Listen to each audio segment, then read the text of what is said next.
everyone. I'm Dr. Yosefa Fogel-Rubel, and this is One-on-One Women Talk Torah, a series brought to you by Matan Women's Institute for Torah Study. Welcome back to Matan's One-on-One podcast, where we spend 30 minutes speaking about a seminal figure or idea on that week's Parsha. Matan will mark 35 years of women's learning with the Yishai Ribo concert at the Jerusalem Theater this week, October 8th, the 13th of Tishrei. Check out the website for more details. Join us at Matan's Jerusalem branch on Hoshana Rabbah evening for a moving learning experience. Rabbanit Rachel Sprecher-Frankel, Dr. Yael Ziegler, and Rabbanit Shani Targin, Motzei Shabbat the 20th of Tishrei or October 15th. The evening has been dedicated in memory of Yair Mordechai by his widow and Matan student, Iria Mordechai. It's not too late to register for yearly classes. Check out the Matan website for all relevant information. If you would like to sponsor a podcast episode in honor or memory of a loved one, please contact the Matan office via telephone or email us at podcast@matan.org.il.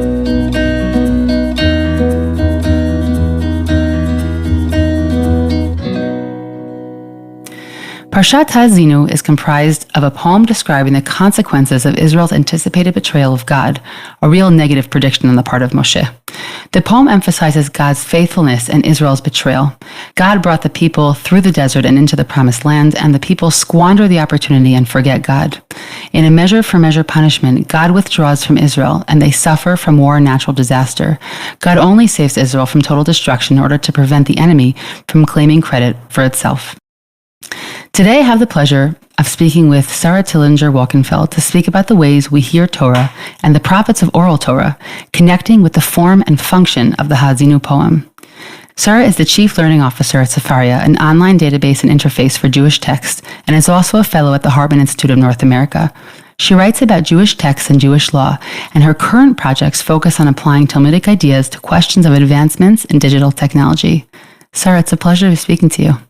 Thank you, Yosefa. I'm so honored to be here. Can you tell us a little bit about that last piece in your bio? It sounds fascinating, and all of us that are sort of dizzied by all the quote-unquote advancements, I think a lot of times we wonder how that positively can impact education in the world today. So I'm curious what those projects look like. I'm happy to share. I'm really fascinated by the ways that societies create and adapt to new technologies for the transmission of knowledge, and especially, given my work, given my background, I'm very interested in the technologies that we use to transmit and learn, and as you mentioned, teach Torah.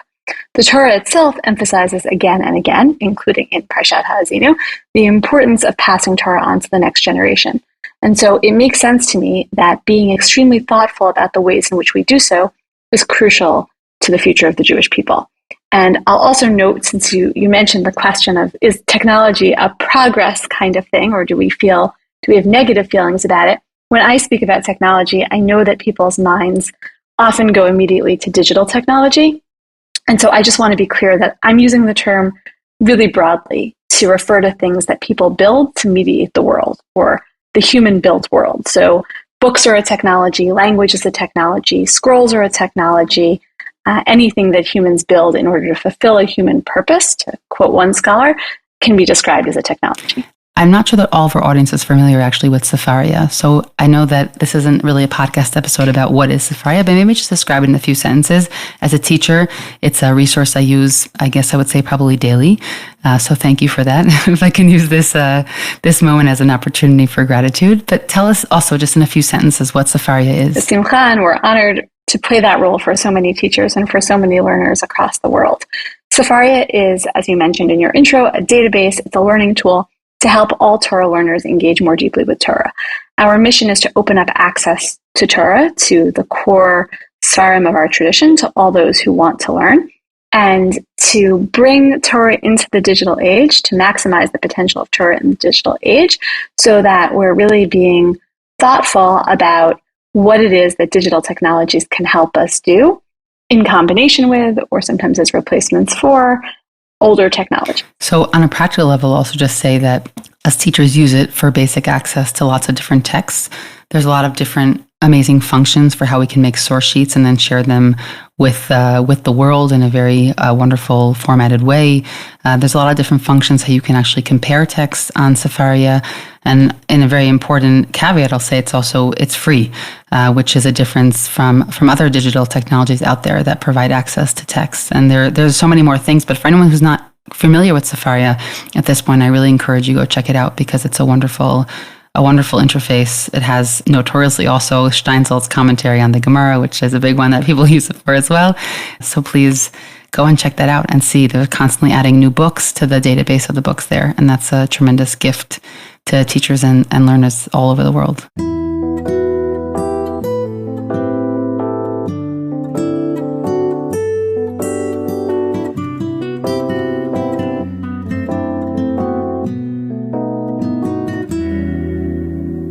Okay, so Sara, why don't you take us into this week's Parsha of Ha'azinu? And I'm really curious to hear the angle you want to take looking at this, the poem and its content. Sort of, I described it in the introduction, but we're going to really look at it today from the perspective of the way the Torah is transmitted, or the medium that's being used in this Parsha. So take us in there.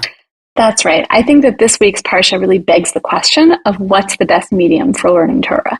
The way that you encounter Torah, the way that you experience it in your life can really make a difference. I think as teachers, we know that. As learners, I think we all have that experience. And in Ha'azinu, there's a strong emphasis on hearing the Torah, on an oral experience of Torah. The first two psukim open up this possibility. Ha'azinu hashamayim va'adabera v'tishma ha'aretz imei pi. Moshe is speaking to the people, as he has been throughout, and says, "Listen, heavens, and I'll speak. Let the earth hear the words that I say." And it goes on from there to compare his words to rain and to dew, that his words are coming out like the rain, and they're like showers on grass. That's the continuation of the psukim there. And I think it's striking that as he describes something that's oral, as his words are being heard by the people, Moshe describes his words as having real impact in a way that maybe we as readers, as people who I would say that probably for most of us, our experience of Torah is defined and limited in some way by the experience of reading books. And so it's striking to notice that the impactful piece here is the fact that Moshe's words are being heard. They're being heard by heaven and earth. Rashi, commenting on this pasuk, says they're being witnessed by heaven and earth, that heaven and earth are witnesses here. And that's also really striking to me because we know that in the Jewish legal system, witnesses have the ability to legally enforce things. So it isn't just that they hear what's being said, but they can testify to it afterwards. It has lasting power. And also that comparison to rain and to dew. Again, these words are not just something that's sort of said and disappear. They're something that have physicality and have lasting impact. So I'll just comment on that first pasuk, which is that phrase that the world itself can actually testify to God's power and his involvement in creation. So that's actually the Torah's use of an ancient Near Eastern concept and trope. Meaning we find that phraseology in many other ancient texts, and it's not just a mere academic point, but the point is that that's incredibly powerful. Look around the world, and the world is a witness to God. I mean, if you don't look around the world and see traces of God, then somebody has missed something in the way they're observing the world. And that's piece number one that I was thinking about. And the second piece, and I believe I mentioned this in a later episode, but I've been recording episodes not in their chronological order, so please forgive me, audience, if I've made a mistake on that one. That we have to remember that we're not speaking to a literate audience. Most people in the ancient world, for many, many more years after the Torah is given, people are not in houses with bookshelves. What we have, what I see behind Sara as we're speaking, this is not something that existed in the world. And so the oral form or the poem form, which to us can sometimes seem difficult and even archaic sometimes, and certainly the language is very challenging, that was the way that they were able to remember and commit things to memory because they didn't have the faculty of literacy in the same way we have it today. That's such an important point that, again, I think is so easy to miss just because I can't even really picture what it would be like to sit down in a Beit Midrash and learn Torah without there being books there, let alone be able to picture my house without all of the books. And so I think that point about imagining ourselves in the shoes of an ancient Jew, someone among Bnei Israel listening to this, it would have been so different. And there's a beautiful midrash on this pasuk from Sefaria Rabbah. It's almost like an extended meditation on the importance of your ears in determining your relationship with Torah. The midrash actually says that it's a sort of famous idea that we always seek refuah, we always seek medication, healing, a doctor if someone's life is in danger on Shabbat. And for this reason, we can also treat ear illnesses on Shabbat. If something's wrong with your ears, you should treat that even on Shabbat. You should break Shabbat in order to do that, because it's the most important part of your body in terms of your ability to take in Torah. Your whole relationship with Torah is mediated by your ability to hear the messages, which again, I'm not sure that that is what would come to mind for me. I might think first and foremost about my eyes, but I think there's something so powerful about the idea that the Torah that you hear around you is what's going to shape your experience of that Torah. You know, as I was looking at some of the relevant sources and preparing for this conversation, I was trying to think about the role of my ears in my religious life today, because I, like you, I'm a book lover. It's no secret to those who are listening. And I get unbelievable delight and meaning from my reading. But I was actually thinking, let's say, about the podcast medium, which has become so powerful. It's not only powerful because we have a lot of dead time, quote unquote, in our lives. And so we want to fill it up and we can't always read at the same time that we're, folding laundry or in a car. But I was trying to think about the things I've heard that impacted me in the last while. And I was realizing that when I read, I can read a lot more that doesn't sort of touch me. Meaning there's a lot that can just sort of like pass through me. But when I'm actually listening to something of content, it actually in many ways has more of a chance of impacting me than the things that I read. Meaning if I can think of a book, I'll think of a few scenes in the whole book that I won't forget. But then last night I was having a conversation with my husband about something I didn't even remember that I remembered, or an episode I heard last year. And I realized it's something that I heard there struck so deeply that it came up randomly in a conversation with him. And so I think that we sometimes underestimate how much the listening is impactful because we're so taken in the world today with our eyes, either that we're reading or we're watching, obviously, many times. And so there's something about that, the faculty of hearing, that I wonder if for others also is even more impactful sometimes than what they imbibe through their eyes. Just a thought I'll leave out there. Yeah, I think that there's so many different ways to learn. And we know that people learn differently, but I think that you're right that we sometimes underestimate what it is that we hear. And also, I think that there is a little bit of a cult around books in the Jewish world today. And that also contributes to this, or is a symptom of this piece where we underestimate the possibility of hearing something said, that we have become so attached to books that we seem to believe that they were always a part of the experience. And by the way, to bring it back to the Parsha for a moment, I think that when Moshe is saying these words, and this is clearly meant to be an oral, A-U-R-A-L, right? A heard experience for the people. Yeah.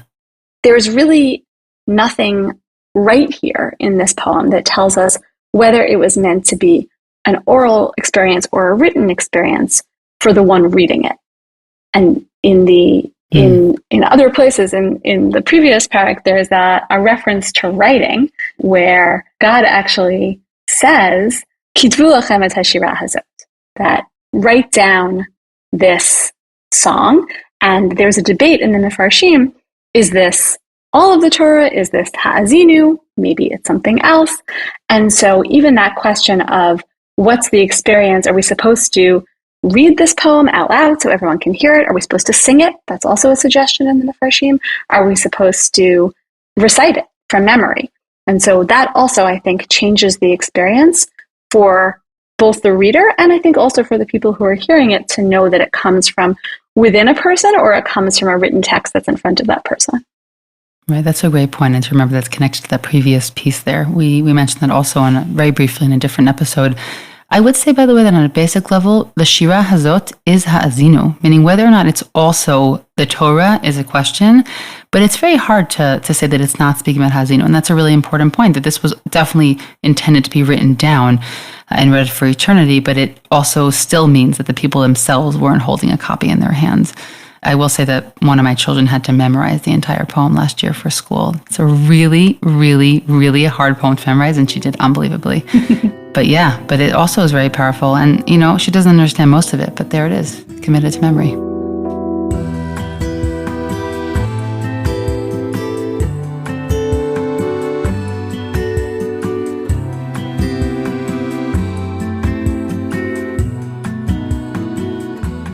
Okay, so let's go further in our exploration of the power of oral Torah and what this means. Again, with the assumption that most people were hearing this and were not reading it. So I do think that those opening psukim, the whole framing here leads us to ask what's so great about the model of oral Torah, and I think we've already explored that a little bit. You can see even in the continuation of the psukim that there is an attention being paid to the fact that this is something that is being said and being said over. Not just that it's being said once, but that the entire experience of Torah is something that you can repeat to the next generation. And of course, this comes up many times in the Torah, but specifically in this week's Parsha, in Parak Lamedet Pasuk Zayin, it says, Zachor yamot olam binu shnot dor vador, sha'al avicha ve'yagedcha, zkenecha ve'yomru lach. So remember what happened before, remember the days of old, consider the ages of past, ask your father or your parents who will inform you, and your elders who will tell you.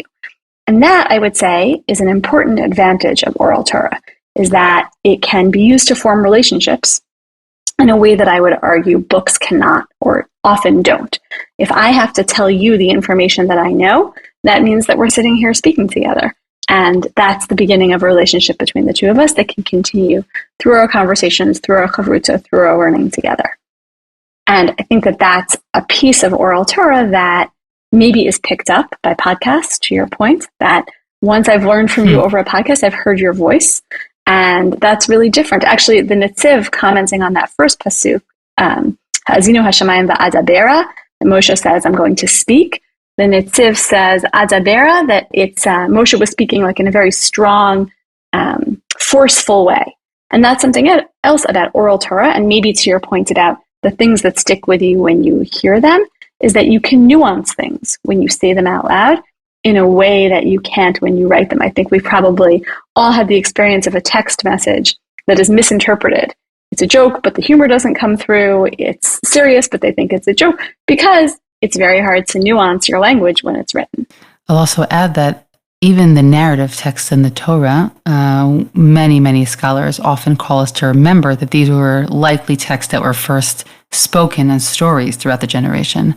Again, that the image of everybody sort of sitting around the zaken, the elder or the rebbe even, and hearing these stories or hearing these psukim, and that when one reads a text, you also have to listen to it, meaning often we can miss alliteration, or there were different ways that the texts were organized, different words, syllables, rhyming patterns, not just in poetic texts, also in narrative texts that are there in order to help whether sort of vivify the story or also to help it, again, more be easily committed to memory.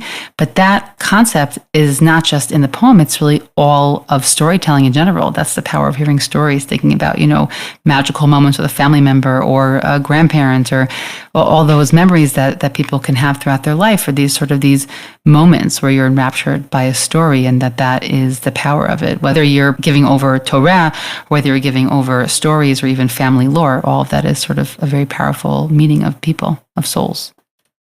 Yes, I think that it is really very important to remember that was people's experience of Torah for such a long time. My professor from when I was an undergrad at the University of Pennsylvania wrote a great article about the ways in which Midrash is so clearly a form of exegesis that responds to hearing the Torah read orally, and that it's completely different from the types of Torah interpretations that we find once codices are more widely available.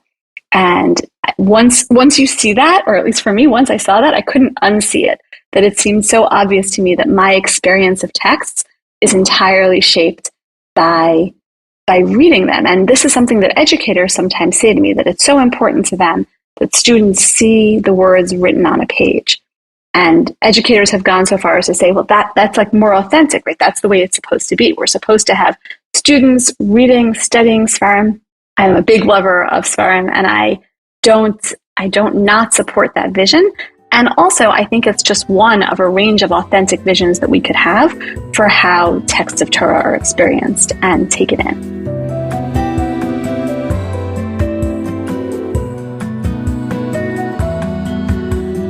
One more thing that I would add on this question of oral Torah versus written Torah, or about written Torah specifically, is, again, coming back to this question of what was written down, how much was written down, when was it written down.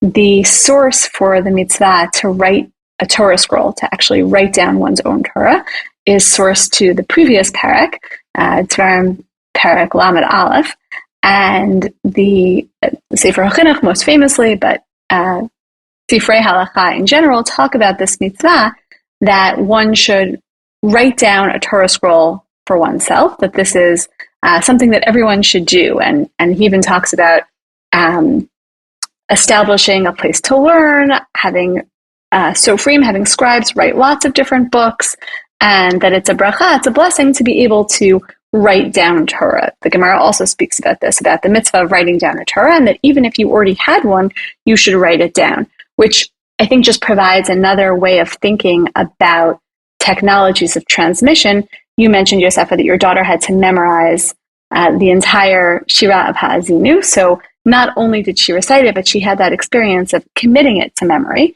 And someone who writes down the Torah or writes down any sefer, any words of Torah, not only has the experience of then being able to read it, but has that activity of writing it down. And so I think that that's another piece that we sometimes miss when we're thinking about just the end product. I heard the podcast or I read the book, but also thinking about how we ourselves can be involved in the production of knowledge in different ways provides another important component for thinking about the best possible technologies for learning or teaching Torah. It's interesting because now we outsource that mitzvah to people who it's their profession. So obviously in a very practical way, we sort of don't necessarily have that same contact with that mitzvah. But I think as an idea, it's a really, really important one, that the way to make Torah be a part of us ultimately is that we have to write it ourselves. I'm thinking of the image of when we were studying for tests, and then we would take notes of our notes, right? So that we would write, I at least did, that we would have to, write the notes so that it would be, much more of a part of myself. And the Torah sort of is committing that as a regular form of how Torah should become part of us. And so it's also interesting how it's mixing also that literacy, the reading and writing piece also. It's like, it's an expectation that everybody will be able to write that. So we've outsourced that today, but at least on an ideal level, the Torah itself is also expecting, or Halakha certainly is expecting, a certain level of literacy of all Jewish individuals. You mentioned earlier the ability to build and share Dapei Mekorot, source sheets, Dapei Limud on Sefaria, and I will say that this idea of writing your own Torah has always been an animating ideal for Sefaria. That exactly as you mentioned, even if we can't all write our own Sefer Torah, there is something about being able to write down or digitally record, put out into the world one's own words of Torah, and then share those really broadly. And because I think that that's actually part of this mitzvah, is not just that you write it down, but that it can then be passed around, it can then be shared. That's a big advantage of written text over oral text. It's easier to share. I mean, there's a downside in that we're not sharing it personally necessarily, but it's really easier to share around. Digital has that even more so, even easier to, as it were, pass around those copies. And so a motivating belief for Sefaria has always been that everyone can share Torah, everyone can write Torah of their own, and we really wanted to make it easy for people to put all of that out into the world. That's beautiful. I never realized that there was like an ideology behind the ability to share source sheets on Sefaria, so that made that much more meaningful. And a series that I did on this podcast with Dr. Tanya White, we actually made the source sheets available to everybody, and we linked them, and they were also through Sefaria. So that's really beautiful. I didn't realize that was the background. Awesome. The transition from oral Torah to written Torah, from written Torah to digital, I guess I skipped print in the middle, really pushes us to ask, and again, I think it's a question raised by this Parsha, what happens when we shift the way we experience Torah? We might not realize it, but there are significant differences between the ways that our brains process information depending on whether it's written or oral, in print or written by hand, on paper, on a screen. By the way, we didn't really touch on yet the way that this poem is written in the Torah itself, that it looks different. Whenever there's a shirah, it looks different in the text of the Torah scroll. Scrolls also, by the way, a very old technology for experiencing written text, one that Jews uniquely have held onto, but most other communities have sort of let those fall by the wayside. And so there's a difference. It really makes a difference to us how we experience these texts. And again, I think that's something that's raised very powerfully by this week's Parsha. Yeah, organized in columns. Those columns also, from a poetic perspective, help to emphasize the different parts of each of the sentences. Because of course, a poetic sentence does not read the same; it's not broken up the same as a prose sentence. So there are two different ways, actually, that the Torah and Nevi'im will align the different columns of the poem. But yes, and has it's two columns, and that's what you'll see inside the Torah. And in many also printed editions, they'll organize it that way as well. Yeah, and I think that's a really interesting decision by people who were printing the Torah to preserve that, even if the rest of the print edition doesn't look the same way. Right? It's not a tikkun; it doesn't look the same way as it does in the scroll of the Torah. But in many cases, they made the decision to preserve that. And from where I sit, that's really a big question that involves my day-to-day work is what do you preserve? What do you change? What's the same? What's different? What are the new possibilities to take advantage of when you're transitioning from one medium to another in experiencing Torah? And although it's not directly linked to this week's Parsha, I'll mention that the Bavli, the Gemara itself, is very interested in this question of oral Torah versus written Torah and how you move from one to the other. And there's a famous story in the Gemara in Gittin about Rabbi Yochanan and Reish Lakish, who were studying a book of Agadah. It uses that word, Sifra Agadata, on Shabbat together. And the Gemara is sort of shocked and horrified because you're not allowed to write down Agadah. It's Torah Sheba'al Peh. You're not allowed to write it down. And the Gemara goes on to say, that sometimes you have to break laws in order to preserve Torah. That's my paraphrase. It's time to act for God. So they've nullified your Torah is the more literal translation. And so there is this way in which we're sometimes willing to transition to a new medium when we believe that there will be a better, an easier, a more impactful experience of Torah as a result. And I think we're really lucky because we have such a range of options today. It's really a shefa bracha. We hear the Torah read in shul on Shabbat from a scroll, which again, not many people get that experience. And there's no question in my mind, by the way, that that's a really authentic experience of Ha'azinu, is to go hear it read. So I plug shul on Shabbat for all those for whom it's a possibility. We can see it written as a scroll. We can ensure that we fulfill the mitzvah of writing Torah in different ways. We can own books and write books and buy books for others, which is something that was unheard of for most of human history. I'm packing up my house to move, and I realized that I have maybe 15 copies of Tanakh, which is incredible, including like pocket-sized ones.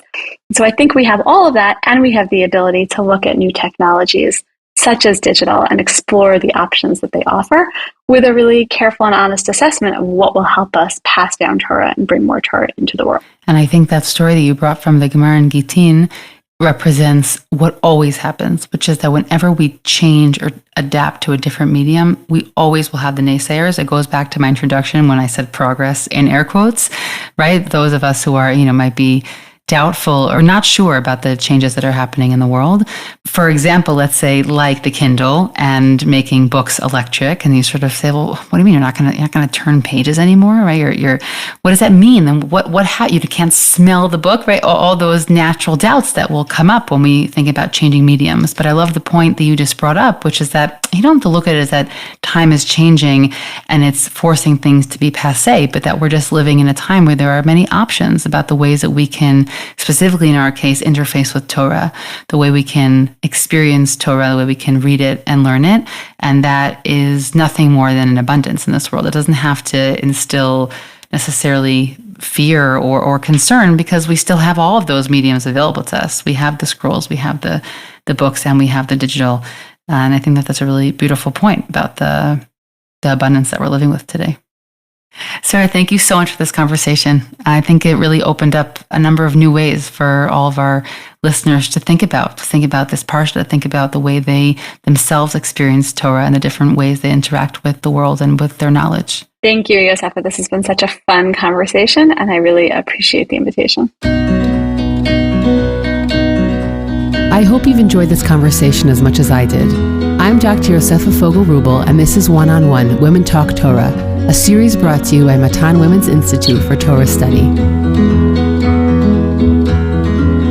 Please do One-on-One and Women's Torah Learning a small favor by sharing this podcast with family and friends so that we can reach new listeners. You can stream and download these episodes on Spotify, iTunes, Google Podcasts, SoundCloud, and Matan's website. Don't forget to leave us a 5-star review in the comments. Please send us any feedback at podcast@matan.org.il. That's podcast@matan.org.il. Thanks for listening, everyone.